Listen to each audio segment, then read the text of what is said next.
হরে কৃষ্ণ।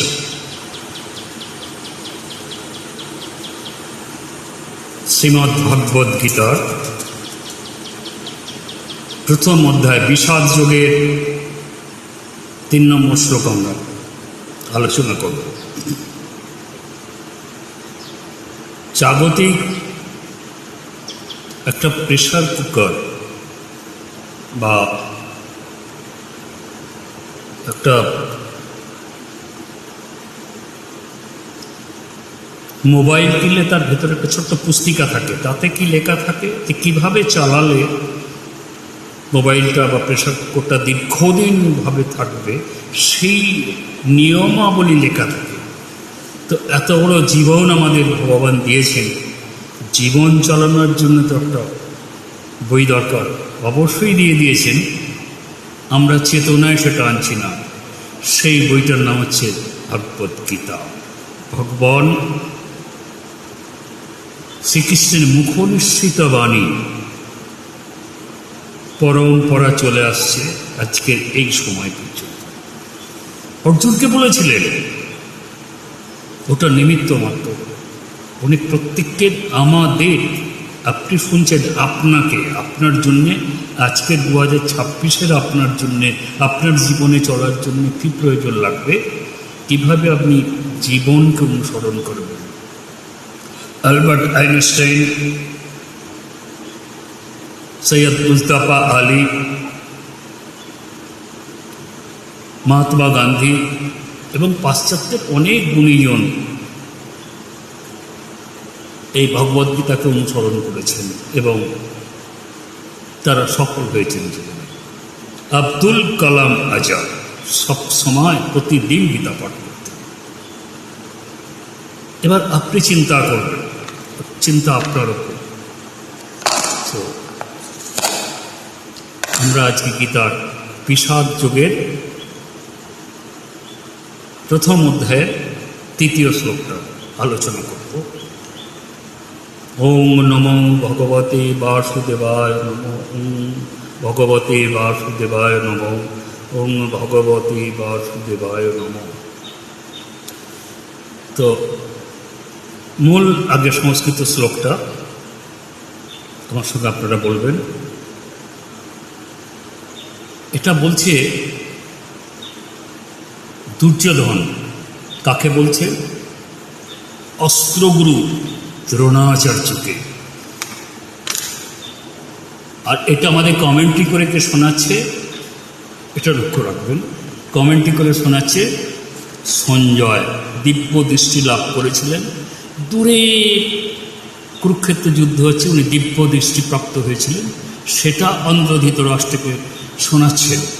আমার শুধু আপনারা বলুন, পশ্যতেন পাণ্ডুপুত্র নাম আচার্য মহতিং চুম বূঢ়ং দ্রুপদপুত্রেণ তব শিষ্যেন ধীমতা। অর্থাৎ কি বলছে? হে আচার্য, দ্রোণাচার্যকে, খুব সুন্দর রাজনীতিজ্ঞ কিন্তু দুর্যোধন, কিন্তু সেখানেও তার অনেক ঘাটতি ছিল। প্রধান সেনাপতিকে সে বলছে, হে আচার্য, পাণ্ডবদের মহান সৈন্যবল দর্শন করুন, যা আপনার অত্যন্ত বুদ্ধিমান শিষ্য দ্রুপদ পুত্র ধৃষ্টদ্যুম্ন অত্যন্ত দক্ষতার সঙ্গে তার ব্যূহ রচনা করেছেন।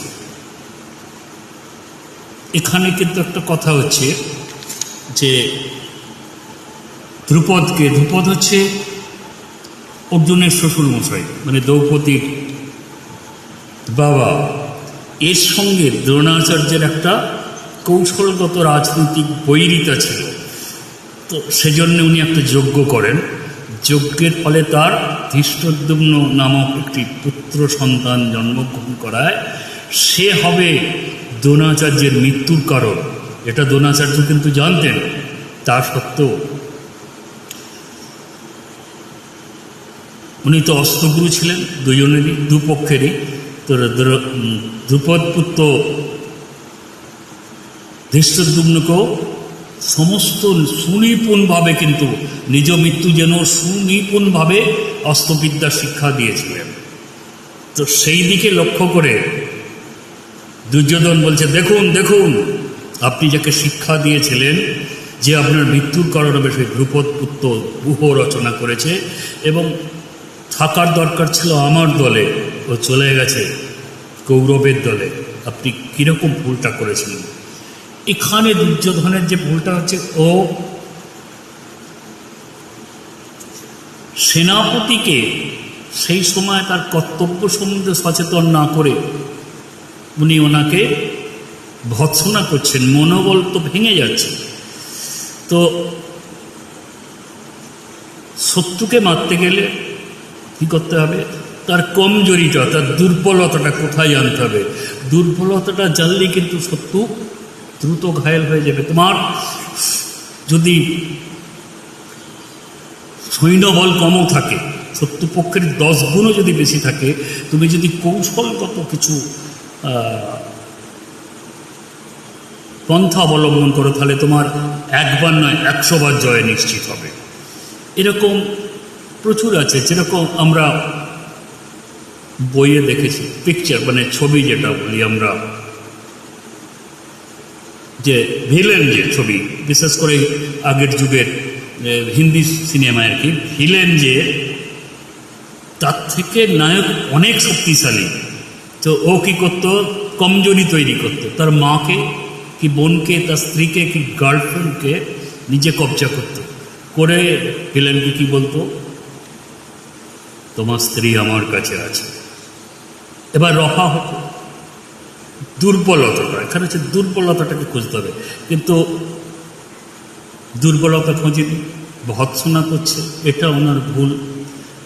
আর যেরকম অনেকে ভুল করেছিলেন, রাবণ বিরাট সোনার লঙ্কা, বিরাট সৈন্য, অনুগত পুত্র, কিন্তু তবু বানর সৈন্য নিয়ে, একমাত্র ভাইকে নিয়ে গোটা স্বর্ণ লঙ্কা তছনছ করে রাম জিতে গিয়েছিলেন। কারণটা কি? দুর্বলতা জানতেন। যে মৃত্যুবান মন্দোদরীর কাছ থেকে ভাই বিভীষণ এনে দিত, তো রাম জানতেন যে রাবণকে মারা যাবে না এই বান দিয়ে, যদি না তার নাভি মূলে মারা যায়। তো উনি জানতেন দুর্বলতাটা। তো দুর্বলতাটা জানার একটা বিরাট ব্যাপার আছে, ওটা তো তোমাকে জানতেই হবে, না হলে তুমি কিন্তু পারবে না। তাছাড়া চাণক্য পণ্ডিত, উনি নন্দবংশ ধ্বংস করতে চেয়েছিলেন, কিন্তু না ছিল সৈন্য, না ছিল কোনো কিছু। অল্প সংখ্যক কিছু শিক্ষিত সৈন্য ছিল, তাদের দিয়ে নন্দ সাম্রাজ্য ধ্বংস করবে। কীভাবে করেছিলেন? উনি রাজ্যের কিছু সুন্দরী মেয়েদের নিজের কাছে রেখে অল্প অল্প করে বিষ খাইয়ে খাইয়ে, বিষ পান করিয়ে করিয়ে করিয়ে করিয়ে অনেকটা বিষ তারা পান করতে সক্ষম হতো, অভ্যস্ত। এবং তাদের নাম ছিল, ইতিহাসে এটা পাওয়া যায়, বিষ কন্যা তৈরি করতে। তা উনি দেখে নিতেন যে এই সকল রাজাদের দুর্বলতা কোথায়। তারা নারীর সঙ্গে দুর্বলতা ছিল, সেই দুর্বল জায়গাটা উনি লক্ষ্য করেছিলেন, করে সেই বিষ কন্যা তৈরি করেছিলেন। রাজা সৈন্য মারতে হচ্ছে না, মনোবল ভেঙে দিচ্ছে। রাজা, সেনাপতি এবং শীর্ষস্থানীয় যে যুদ্ধের কর্মকর্তারা, তাদের কাছে এই বিষ কন্যা ছেড়ে দিতেন। প্রত্যেককে সেই সেনাপতি বা রাজা বা সেনাধ্যক্ষ তাদের কাছে গিয়ে বিষ কন্যারা যখন চুম্বন দিত মিলনকালে, শুধু চুম্বনকালেই তারা কিন্তু বিষ কন্যার চুম্বনই মারা যেত। এটা হচ্ছে কৌশলগত কারণ। তো শত্রুকে বধ করতে হলে কিন্তু তার দুর্বলতাটা জানতে হবে। এখানে কিন্তু দুর্যোধনের দ্রোণাচার্যকে সেই সময় উত্তেজিত না করে জানা উচিত ছিল পাণ্ডবদের দুর্বলতা কোথায়, সেই জায়গাটা লক্ষ্য করা। উনি কিন্তু তা করেননি, করেছিলেন কি, তাকে ভৎসনা করে মনোবল ভেঙে দিয়েছিলেন। তো এইভাবে